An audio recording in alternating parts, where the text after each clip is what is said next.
Hi, I'm Dorsie Boddiford, and we're here at a recent renovation that we are almost complete with. It will be on the market here very soon.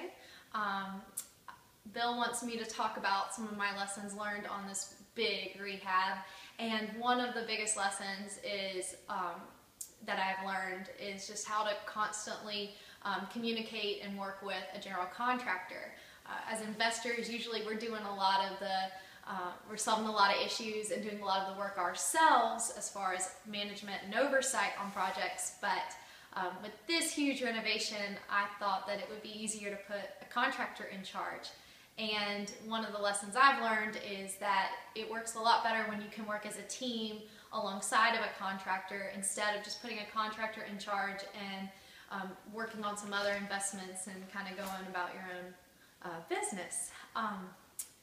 Bill, what else? What is probably what are some of the things you did due diligence wise before you bought the property? So there were a lot of surprises on this property, and it is a bigger home, an older home, and I probably didn't do my due diligence as well as I should have. This was a property where we put the offer in and we said we can close in 2 weeks, and so it was very rushed. I didn't have any contractors go through before we closed. Well, actually I had a few, but I did not have the time to really kind of spend getting everything planned to hit the ground running when we closed.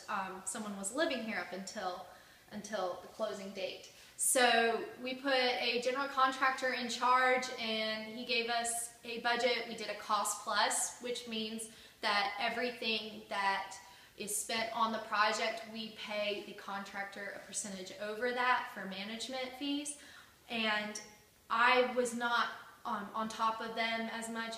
I usually log all the receipts and constantly, daily, I keep track of my projects. And on this project, it was in the form of draw requests. So I was not constantly seeing what was coming through. And that was pretty difficult for me. That was a huge learning curve.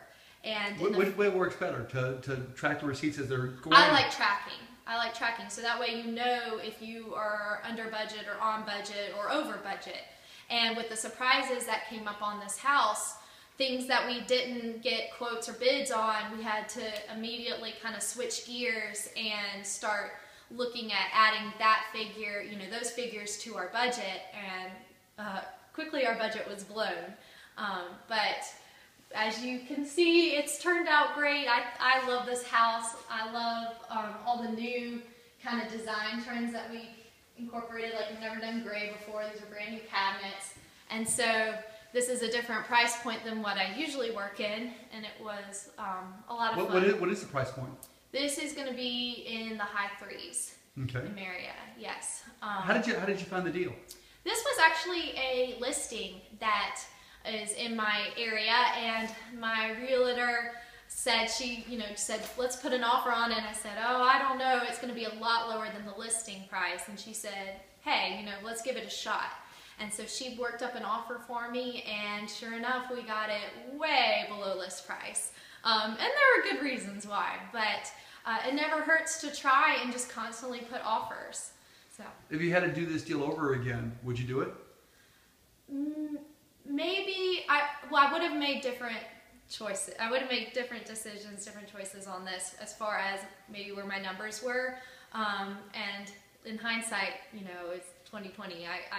There's so many things so many surprises that bounced up that maybe I would have shied away from. But it's gonna be fine. We're gonna get out of this, and I've got some other renovations starting up, and just doing it right and moving on. So. Did you learn a lot? I learned a ton, and I think that's been one of the valuable aspects of this flip. It might not be super profitable, but I'm learning how to best work with other contractors, and how to kind of let go of control on a renovation without fully stepping away from it, and kind of being able to multitask with different investments going on at once. Cool. Yeah. Dorsie Boddiford, thank you very much. Thank you. Say bye. Bye.